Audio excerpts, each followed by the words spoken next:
अस्सलाम वालेकुम, सितारों के सफ़र पर खुश आमदीद। आज की वीडियो में हम बात करेंगे कि आपका आने वाला हफ़्ता कैसा रहेगा। यानी 22 जून से लेकर 30 जून तक के लिए आपका ये हफ़्ता, आखिरी हफ़्ता जून का कैसा रहेगा। करियर के हिसाब से कैसा रहेगा, आपकी लव और रिलेशनशिप के हिसाब से कैसा रहेगा, आपकी हेल्थ के हिसाब से कैसा रहेगा, कौन से दिन आपके लिए लकी रहेंगे, कौन सी रेमेडीज़ आपको करनी चाहिए, कौन सा कलर आपको वेयर करना चाहिए, ज़्यादा इस्तेमाल करना चाहिए, और किस नंबर पर आपको ज़्यादा रिलाय करना चाहिए इस हफ़्ते। इन सब चीज़ों को हम जानेंगे। आइए वीडियो शुरू करते हैं। बात करते हैं मिथुन राशि यानी कि बुर्ज जूझा वालों की। इस हफ्ते का जो प्लानिटरी इन्फ्लुएंस है, 4 बेनिफिक प्लैनेट हैं आप लोगों के लिए, यानी जो 4 फ़ायदेमंद प्लैनेट हैं जिनकी पॉजिटिव एनर्जीज़ आप लोगों के लिए रहेंगी। वो है जुपिटर, सन, मरकरी और वीनस। लेकिन 2 मैलेफिक भी हैं जिनकी नेगेटिव एनर्जीज़ भी रहेंगी, वो है मार्स और राहु। इस हफ्ते आपका फोकस खुद पर और आपकी इमेज पर होगा। क्योंकि मून का जो ट्रांजिट है वो जेमिनी में होने के बाद सेल्फ कॉन्फिडेंस को बूस्ट करेगा। जुपिटर और सन का आपके फर्स्ट हाउस में होना जो आपकी एनर्जीज हैं, आपकी लीडरशिप है और आपकी विजिबिलिटी के लिए बहुत बढ़िया योग बना रहा है। लेकिन मार्स और केतु जो है वो आपके थर्ड हाउस में है। यहाँ पे इम्पल्सिव डिसीजंस, ईगो क्लैशेस या फिर जो आपकी ज़बान है, जिस तरह आप बोलते हैं या फिर आपका वार्तालाप या आपकी वाणी जो है वो बहुत ज़्यादा तीखी होने जा रही है, अगले को मिर्चें लग सकती हैं आपके बोलने के तरीके से। तो यहाँ पे इन चीज़ों से आपको बचना होगा, क्योंकि इसी के साथ साथ सैटर्न आपके 10th हाउस में बैठा है, जो अगर आपने अपनी ज़बान पर काबू नहीं रखा, अपने ईगो को नहीं मारा, तो आप अपने कारोबार के लिहाज से, अपनी इमेज के लिहाज से बहुत मुश्किल टाइम भी देख सकते हैं। इसके अलावा आपको नए आइडियाज़ भी आएंगे और वो आपको नया काम जो है, नया आइडिया जो है, वो आपका जो प्रपोजल होगा वो आपको इंस्पायर भी कर पाएगा। करियर और फाइनेंस के हवाले से बात करते हैं। मिड वीक यानी ट्यूसडे टू थर्सडे जो है, इसमें आप लोग प्लानिंग कर सकते हैं, अपनी प्रेजेंटेशन के लिए पिच तैयार कर सकते हैं। ये आपके लिए आइडियल टाइम पीरियड होगा।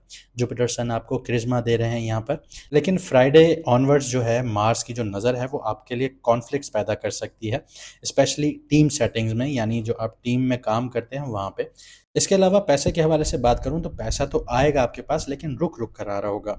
और अगर आप लोग कोई डिसीजन लेने जा रहे हैं इन्वेस्टमेंट के हवाले से, तो वहाँ पे आपको सब्र रखना होगा, रिसर्च अच्छी करनी होगी।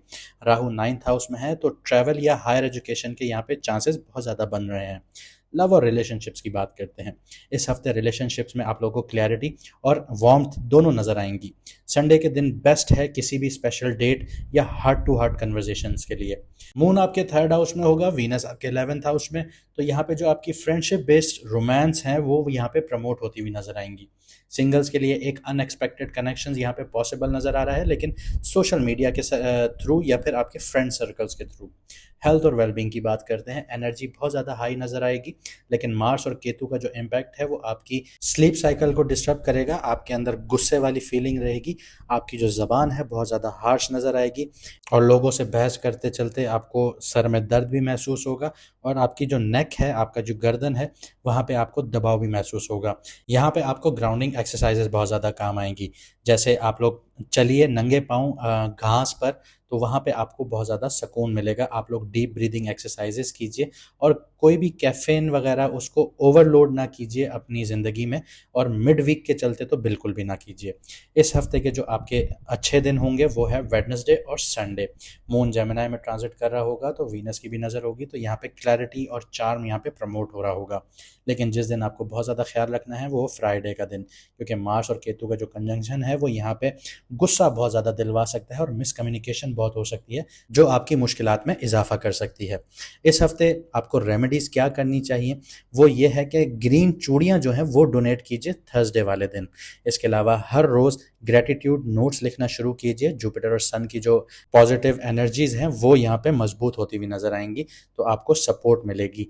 और जो गॉसिप्स वगैरह हैं या नेगेटिव स्पीच हैं, इन चीज़ों को अवॉइड कीजिए, क्योंकि ये मरकरी का घर है, तो यहाँ पे इम्पैक्ट बहुत ज़्यादा हो सकता है आपकी ज़बान के थ्रू। और जब आप ये चीज़ें अवॉइड करेंगे तो आप काफ़ी मसलों से दूर होना शुरू हो जाएंगे। लेकिन अगर आपने ये चीज़ें अवॉइड ना की, आप देखें, आप किसी से बात कर रहे हैं तो आप किसी न किसी को कुछ ना कुछ ऐसा बोल देंगे, वो आपकी बात ऐसे फैलाएगा मिर्च मसाला लगा के कि आप बदनाम हो जाएंगे। तो यहाँ पे आपको थोड़ा सा एहतियात करके चलना होगा, वरना अगर आपने ये एहतियात ना किया तो आपके लिए मुश्किलात खड़ी हो जाएंगी। अब बता देता हूँ कि कौन सा कलर आपको इस हफ्ते ज़्यादा यूज़ करना चाहिए। वो है लाइट ग्रीन, मरकरी का कलर है। यहाँ पे मेंटल क्लैरिटी आएगी, कम्युनिकेशन में बूस्ट नज़र आएगा।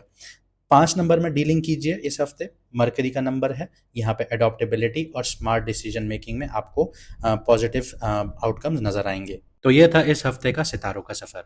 उम्मीद करता हूँ आपको वीडियो पसंद आई होगी। वीडियो को लाइक शेयर सब्सक्राइब जरूर कीजिएगा। मुझे दीजिए इजाजत, मिलते हैं अगली वीडियो में सितारों के सफर पर।